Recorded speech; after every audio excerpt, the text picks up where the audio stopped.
Alunos do curso de jornalismo da PUC Campinas mostram estudantes que contam suas experiências de quando entraram na universidade, os desafios, a dificuldade de fornecer documento, falam sobre ações de permanência estudantil oferecida pelas universidades, como moradia estudantil e bolsas, auxílio, por exemplo, também sobre o processo para conseguir esses benefícios e, claro, sobre a importância do acesso ao ensino superior através da reserva de vagas nas universidades.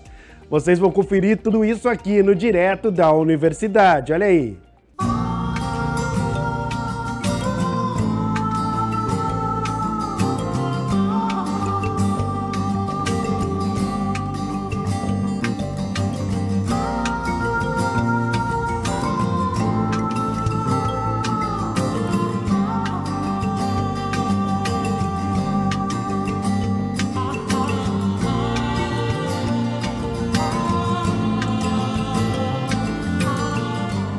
Meu nome é Heitor Santos Conde, eu tenho 22 anos, eu curso Psicologia na Unesp de Bauru e eu sou cotista racial e de escola pública. Né? Meu nome é Luísa, eu tenho 23 anos, eu sou de São Paulo e estudo na Unicamp.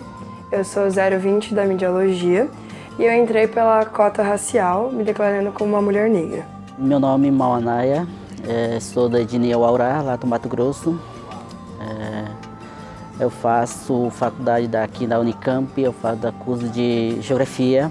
Eu entrei em 2019, eu tenho 27 anos, agora estou quarto ano do curso, falta 2 anos para terminar. No primeiro momento foi decidir se eu iria optar pela cota ou não no momento de inscrição do vestibular, porque muitas vezes eu ouvi argumentos muito falhos, muito frágeis, de tipo, você estuda em escola particular, então você não é negra. Então, já no terceiro ano eu tive que fazer um esforço para me entender como esse sujeito, me entender como uma mulher negra, entender tabela de colorismo e saber que tudo que as pessoas estavam argumentando não tirava minha negritude e nem colocava uma branquitude em cima de mim.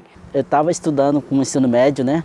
Ensino fundamental, e eu parei e terminei de 8ª série, porque eu não pensava em estudar, porque está muito difícil, porque eu não falo português. Eu não sabia escrever também. Quando eu saí o curso também, curso de técnico, eu entrei lá e completei ensino médio. Antes de eu entrar na faculdade, eu recebi notícia da faculdade, né? Aí abriu, o vestibular indígena abriu em 2018. Eu fiz o ensino médio numa ETEC, né? Na ETESP. Essa ETEC é uma ETEC de elite, por assim dizer. Diversos alunos eles vieram de escolas particulares, né, do ensino fundamental, e quando questionados sobre o porquê deles estarem lá naquela ETEC em específico, era ter um ensino de qualidade e poder ter cota. Aí nesse papo dos meus colegas falaram, eu tô aqui por cota, e aí a gente começou a conversar sobre universidades, aí que eu descobri melhor como seria a questão de cotas, tanto na USP, na Unesp, Unicamp, no Enem, toda a variedade. Como eu acabei entrando com 18 anos, foi uma experiência totalmente nova, de não saber exatamente como seria uma universidade, ainda mais uma universidade pública. Todos os meus familiares que fizeram faculdade foram em universidades particulares. A lei de cotas, ela é fruto de uma luta histórica dos movimentos negros, indígenas, dos movimentos do sem universidade, de ampliação da escolarização e de acesso à universidade. E a lei de cotas nas universidades federais, ela também ampliou, né? Ela fortaleceu a luta em São Paulo, dos estudantes, dos profissionais de educação, que defendem a importância, né, a urgência das políticas de ação afirmativa e as políticas de cotas.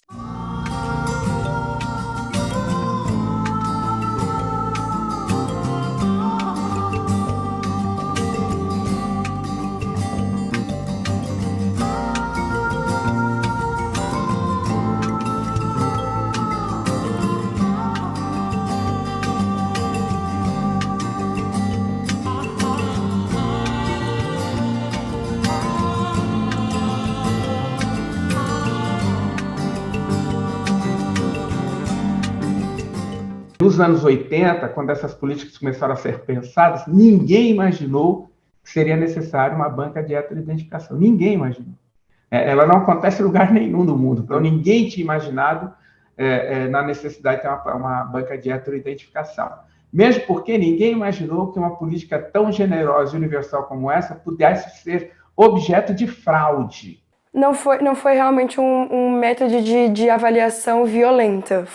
Para mim, foi uma leitura de pessoas que eram no mesmo grupo que eu e que identificavam que eu fazia parte daquilo ali com elas. A maioria das pessoas lá eram, se eu não me engano, 6 pessoas, apenas uma era uma pessoa negra. E eu acho que graças a ela que eu não tive uma maior facilidade ali na banca, porque ela conhecia o bairro de onde eu me originava, aqui em São Paulo. E aí ela até conversou comigo sobre isso, mas a maioria eram brancos, a maioria eram homens. A banca que me avaliou era composta, se eu não me engano, por 4 mulheres. Todas elas eram negras retintas. A banca é um processo assim rápido no momento que você está lá sendo entrevistado. E eles fazem apenas uma pergunta que é: por que você se autodeclarou como pessoa negra? Eu justifiquei. Primeiro eu tinha pensado um discurso enorme, que eu ia falar da reparação histórica, que eu ia falar de colorismo, mas chegou lá na hora eu tava com tanto medo de não conseguir o que eu realmente queria, já fazia 3 anos que eu só falei: porque eu sou negra. A pergunta é simplesmente para entender como ele se autodeclara. Então é perguntado assim: por que você optou pelo sistema de cotas da Unicamp? E ele responde: porque eu sou negro ou porque eu sou pardo. Simples assim. Foram perguntas muito aversivas para todos nós, eu conversei com meus amigos sobre isso também. Foi instaurado basicamente pânico e terror em todos nós que fomos avaliados pela banca, porque eles simplesmente não deram respostas. Esse processo da heteroidentificação, ele perpassa vários processos, né? Obviamente que algumas bancas fizeram esse processo de forma vexatória, né? E houve ali alguns equívocos nesse processo e que estão sendo superados pelo avanço, né, dos processos e dos cuidados que a gente tem com a política. Quando cheguei aqui, aí tem que pedir documentação da minha mãe, dos meus irmãos também. Aí falei para ela que mas não tinha internet lá também. Aí é difícil para mim. Aí tem que esperar uma semana para eu conseguir. Meu irmão me mandar para mim, aí conseguiu enviar tudo. Aí fiquei... Até uma hora para terminar essa documentação também. Afirmar que essas políticas dão privilégios é um equívoco histórico, um equívoco político, um equívoco social e um equívoco, na minha opinião, ético-moral. Se todo mundo estivesse na mesma condição, aí você poderia falar de mérito.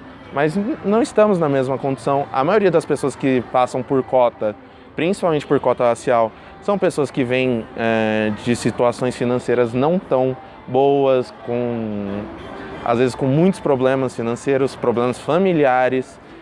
Existem diversas questões sociais que esse tipo de discurso desconsidera. A importância da lei de cotas, mesmo que aplicada tardiamente na Unicamp, eu acho que ela veio muito de encontro com a gente ter essa noção de que é sim um lugar pra gente.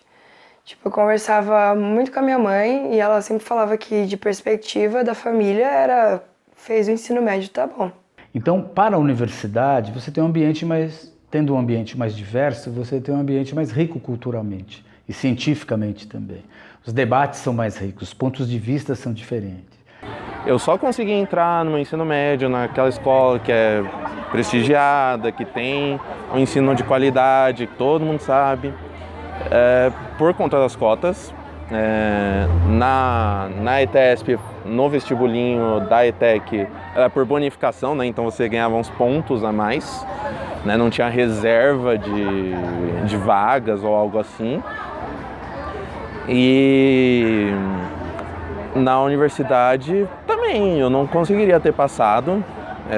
Saiu a pontuação eu tinha passado em 387 a minha posição. E com as cotas eu fui, dentro da disputa por cotas, eu estava em terceiro. Essa etapa adotada ela é muito positiva, nós estamos na primeira fase dessa etapa. ela mostrou 4 aspectos que são muito importantes, né? Aumentou a presença de alunos de escola pública nas universidades, a questão étnica racial universalizou o acesso à universidade até o início da década de 10, né? 2010, 2011, 2012, as universidades públicas tinham um número muito pequeno de alunos de escola pública, muito pequeno, em relação ao universo total. A Unicamp está longe de chegar nisso. A Unicamp quer adotar a postura antirracista? Quer bater no peito e se orgulhar do percentual de alunos negros que tem? Então, onde é que a gente quer chegar? Definir pontos claros, de tipo, a Unicamp quer ser antirracista e vai ser provado que é quando a gente bater tal meta. Porque é o que eu falei, só botar a galera pra dentro não tá resolvendo. Pega o número de evasão. Não resolve.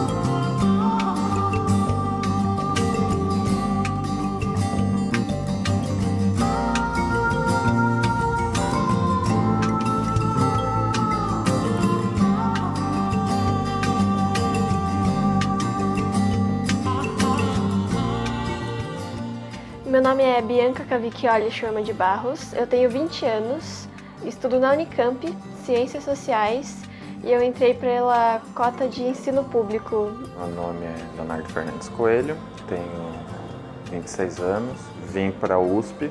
Aqui eu entrei pela FUVEST, utilizei a cota também de renda, escola pública e renda.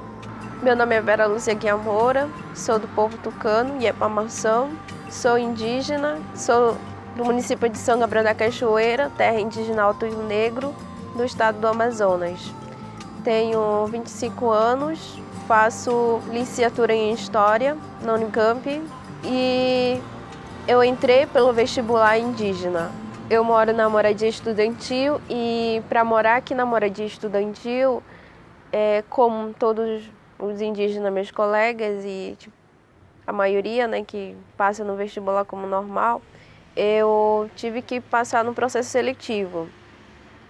E a assistência social, ela pediu várias documentações para participar desse processo seletivo e várias documentações que não tem nada a ver no contexto indígena, no caso, né?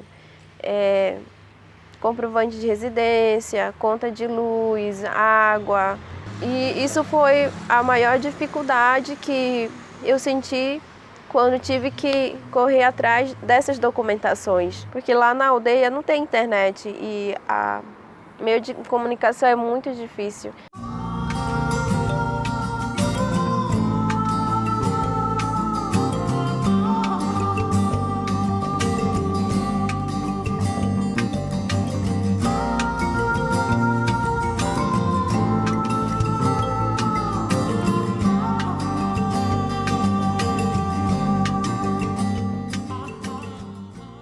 Eu já sabia da existência das bolsas desde antes de entrar na universidade. Inclusive, o programa de permanência dos estudantes da Unicamp eu considerei um dos melhores, assim, foi por isso que eu quis vir aqui. E aí eu peguei 2 bolsas, Bolsa Auxílio Social e Bolsa Auxílio Moradia. E no primeiro mês eles também me ajudaram com uma bolsa de instalação. Então, uma vez por ano, a gente precisa mandar vários e vários documentos. E é um processo muito cansativo. Que, eu fico o dia inteiro na frente do computador, tendo que ver quais documentos eu tenho que digitalizar para daí enviar para eles. E às vezes acaba sendo também um tanto quanto humilhante, porque a gente precisa basicamente escrever uma redação sobre como a gente não tem boas condições financeiras. E no meu caso, que eu também tenho depressão, eu precisei comprovar que eu tenho depressão. Daí eu preciso provar que eu sou pobre e que eu sou ruim da cabeça, o que acaba sendo meio degradante, assim. Como eu tinha vindo do ensino médio, que tinha muito essa questão de iniciação científica e tal, então eu já entrei já sabendo que eu queria isso e foquei. Daí cheguei perto da formatura, como eu queria a vida acadêmica, eu me afastei do mercado de trabalho. Então no final do ano, um pouco antes de me formar, eu já estava com o projeto pronto do mestrado para submeter. No começo do ano eu tive uma bolsa da SAS, que era da PAP, era Programa de Apoio e Permanência para pós-graduação, fui monitor de uma disciplina. Agora eu sou bolsista PAI, que é especificamente para monitores da pós-graduação mesmo, que daí dá uma bolsa um pouco maior. A bolsa antiga era 500, agora está 850, então tô me mantendo de bolsa, porque a situação atual de bolsa para a faculdade veio só uma esse ano. A segunda fase da permanência, além do ingresso, é criar condições para que a universidade atenda ao universo e à expectativa desse aluno. Um ensino criativo, vivo, crítico, em contato com a realidade política social do aluno, da universidade, de acordo com a necessidade social. Aqui é o meu quarto, onde eu divido com minha colega que dorme aqui, e a gente tá como hóspede que tá com o colchão aqui no chão, né? Tá. E a gente tem uns cômodos assim, né? De guardar as coisas, que é mesmo da moradia. No caso, quando a gente chega aqui, já tem uma cama, um colchão e as coisas para deixar, né? Mesmo essa questão, a pessoa que compra, se quiser mais coisas para botar as coisas, né? Aqui era uma sala grande, né, onde fizeram essa divisão, os antigos moradores, para fazer um quarto e dividir por umas 2 pessoas também. Eu morei por 3 anos na moradia estudantil da USP de Ribeirão Preto. Eu morei dentro do campus, morei a 5 minutos da minha faculdade. Não teria como me manter aqui também. Então, em 1 mês, 2, eu já tinha a moradia, ou se eu quisesse, eu podia ter uma bolsa de 400, eu acho, para pagar uma hospedagem. E já de cara já não pagava o RU. Eu só permaneci por causa de bolsa de iniciação científica, por causa das bolsas de alimentação. E tudo essa questão de auxílio permanência. Morar aqui em Campinas, em Barão Geraldo no geral, é muito caro, assim. Então, a bolsa mais cara, que é tipo uns 700, 800 reais, a bolsa auxílio social, vai quase que inteira só pra pagar onde eu tô morando aqui. Acaba sobrando bem pouco dinheiro da bolsa pra fazer qualquer outra coisa. A gente tem essa inclusão através do vestibular indígena, mas a gente não tem acesso a essa questão de permanência estudantil, né? É uma coisa você ser incluído e chegar aqui e deparar com outra coisa, que é necessário, né? A gente tem moradia estudantil, mas nem todos conseguem. Quando sai para morar fora, sente essa dificuldade que o valor vai além da bolsa que a gente recebe, né? E é uma coisa que as pessoas enfrentam até hoje, a dificuldade de permanecerem nas universidades, né? Muitas universidades não têm alojamento estudantil, não têm bolsas de permanência para essas pessoas, e essas pessoas, elas muitas vezes precisam sair dos seus estados, né, das suas cidades, ou se manterem dentro da universidade, né? Enfim, as pessoas, para além de entrarem na universidade, elas precisam ter condições de se manterem dentro da universidade. No primeiro ano, em 2020, no início de 2020 pelo menos, eu não permanecia só por causa da bolsa. Eu tinha trancado entre aspas, porque se eu quisesse trancar a faculdade, eu perdia a bolsa. Então eu tinha tipo uma matéria por semestre para ainda ter o vínculo ativo para continuar tendo a bolsa. Minha mãe tinha sido demitida e o meu pai era demitido e empregado de novo várias e várias vezes. E daí eu percebi que a única renda estável da casa acabava sendo da minha bolsa mesmo, as 2 bolsas que eu tinha.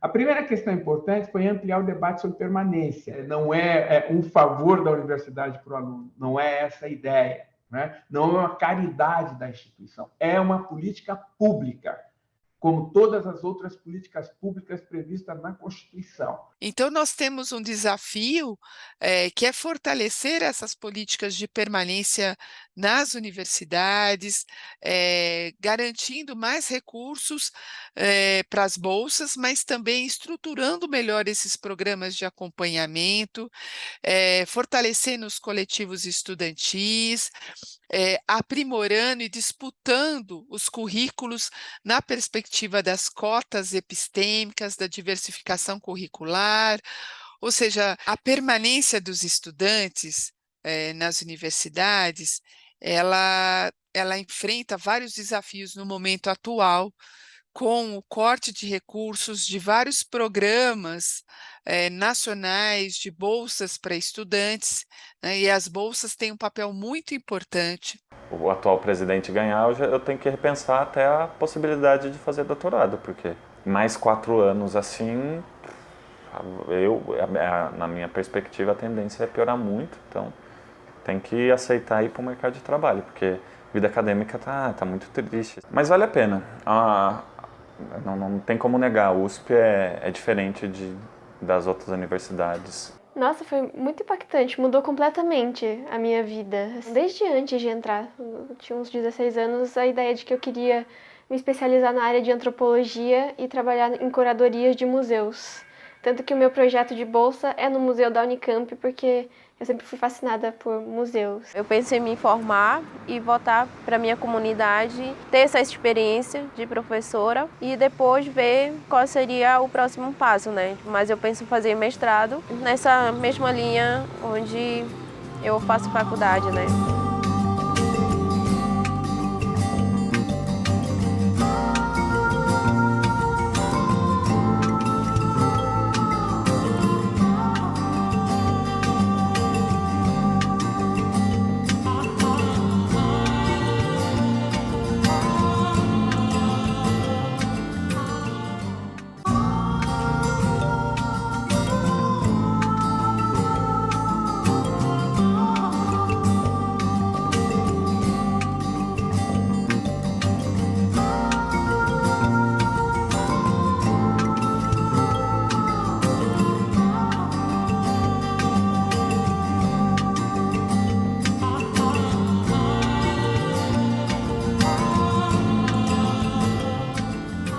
Eu sou o Carlos Eduardo dos Santos, eu tenho 23 anos, com cota racial, e eu faço administração na Unesp de Jaboticabal, e eu estou no meu 4º ano. Eu sou a Isis Gutierrez Hernandes, eu tenho 27 anos, eu entrei por cota de escola pública e estou no 4º ano da psicologia. Meu nome é Cláudia Rodrigues da Silveira, tenho 25 anos, sou aluna de ensino básico público de Ribeirão Preto e eu passei na USP direto, do 3º colegial, através de cotas de ensino público. Eu sou o Michael De Bono, né, eu tenho 25 anos, né, eu faço letras no período noturno, né, na Unicamp, no campus de Campinas, e eu sou cotista racial. Quando eu comecei a prestar vestibular, eu nem sabia que existia a cota e nem sabia como que era direito o processo, porque não era muito informado assim na minha escola. Foi quando eu entrei no cursinho, que aí eu comecei a me informar melhor como fazia, como se inscrevia por cota, e aí que eu comecei a utilizar. Eu participei de um cursinho que chama CAPS, aqui de Ribeirão Preto, e me ajudou muito essa mudança assim, de mentalidade para conseguir um estudo e uma preparação melhor para o vestibular. Eu fiz 2 anos de cursinho na Unesp, na FCAV, antes de entrar nela. O cursinho era feito por próprios estudantes da faculdade, então era de alunos para alunos, e sempre nesses 2 anos eles me motivaram muito. Eu lembro que quando eu terminei o 3º ano, meu pai chorou na formatura, porque eles nunca tiveram acesso a isso, sabe? Na época, em 2000, no vestibular que eu fiz, que era para entrar em 2017, né, o vestibular de 2017, não tinha cotas ainda. Quando eu prestei para filosofia, tinha muito branco. Muito branco. E não era o branco do olho claro, cabelo loiro e aquela coisa que parecia uma Europa, sabe, esquisitíssima, né? E era uma falta de representatividade muito grande. Daí quando eu fui prestar o vestibular da segunda fase da Letras, né? Porque eu prestei tanto o Enem quanto o vestibular comum. Quando eu fui para a segunda fase, aí o campo da Unip estava lotado de gente pretinha. Foi lindíssimo de ver. A USP foi a última universidade, né? Até mesmo depois da Unicamp a adotar cotas raciais, a USP só adota as cotas raciais, étnico-raciais, né? E sociais em 2017. E a USP era um lugar que eu tinha, quando a gente entrava, enfim, para congresso ou para discussões, enfim, eu sempre fui muito à USP, né, para elaboração de trabalhos e tudo mais. A gente se sentia muito mal, assim, porque era um lugar onde as pessoas negras não estavam representadas. E de 2017 para cá, a gente pode perceber uma grande mudança na universidade, né, por conta das políticas de inclusão, das políticas afirmativas, das políticas sociais. Para a universidade, dentro do meu círculo familiar, né, que aí eu somaria até minha avó ali, mais ou menos ali, eu fui a primeira pessoa a entrar na universidade, pública, né? Espero ser a primeira pessoa formada. Mas sim, eu sou a primeira pessoa a ter esse acesso. Eu sempre tive vontade de entrar na faculdade, porque meus pais sempre me apoiaram nessa situação.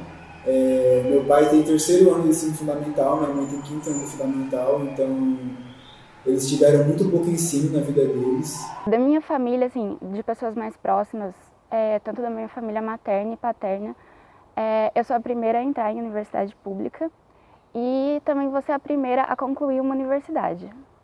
Meus avós não estudaram, eles são analfabetos.